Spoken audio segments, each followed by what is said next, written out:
Hi, I'm Jeff Hirsch. I'm here at the Money Show in San Francisco with Allan Ellman. He is the president of the bluecollarinvestor.com, right? Yes, sir. bluecollarinvestorcorp.com. So you telling me that you need 3 skills for maximizing returns for covered call writing. What are the 3 skills people need?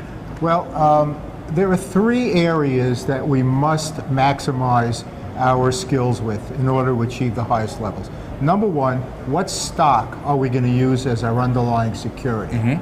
A lot of people make the mistake when they're doing covered call writing that they want to select an underlying security that's going to generate the highest returns.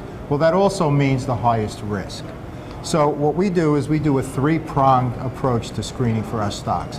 We do a fundamental analysis, earnings and sales growth, because that's what the institutional investors like. That's what they're looking at. Then we do a technical analysis, reading a price chart. Some of the other institutional people are looking at. Right. And we look at some common sense principles like minimum trading volume, asset allocation, diversification. Some liquidity. Exactly. You're looking at a standard deviation as well, the movement of the stock, so you know. Well, the standard deviation and the volatility of the underlying stocks is part of the premium. So if we set an initial time value goal on our premium for, let's say, 1 month near the money strikes, the volatility of that particular stock is baked into the premium. So for example, when I sell a covered call, my initial time value return goal, is 2 to 4% a month. Okay. That keeps me out of trouble. It keeps me away from highly volatile, high-risk securities. You're looking to just gobble up premium here. Well, I'm looking to generate cash flow, but I'm looking to hit singles and doubles and not grand slam home runs. Okay. So by keeping within that 2 to 4% range, I'm staying away from unusually volatile underlying securities. So you're looking for non-volatile securities, and then there's a 3rd skill?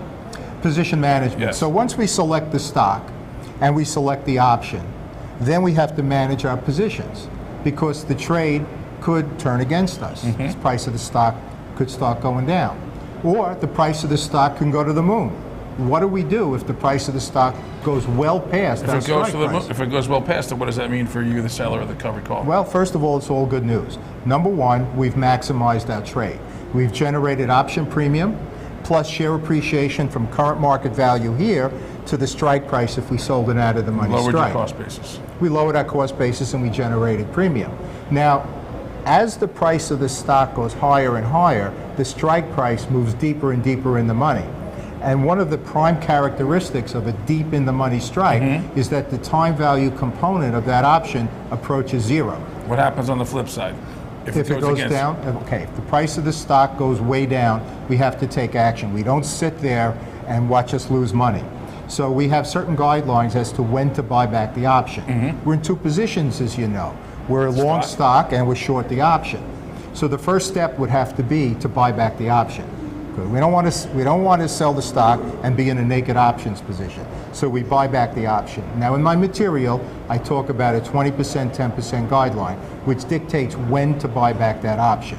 10% loss or a 20% loss? Well, if we sold an option for $2 to open the trade, then what we do is we buy back the option if the premium reaches 20% or 40 cents in that particular case in the first half of the contract, and then we lower it to 10% in the second half of the contract because the time value is eroding much quicker in the latter part of the contract. So it's not a 10% loss or a 20% loss if it becomes 10 or 20% of the premium you paid for. Right, so we're retaining 80 to 90% of our option premium. Now once we buy back that option, we're still long the stock, and there are certain actions we could take. We could roll down to a lower strike price, we could sell the stock, we could wait for the price to bounce back and maybe sell that very same option a second time in the same month, but we must close that short call before we do the next step. Okay. Thank you very much, Allan, and thank you everybody for joining us.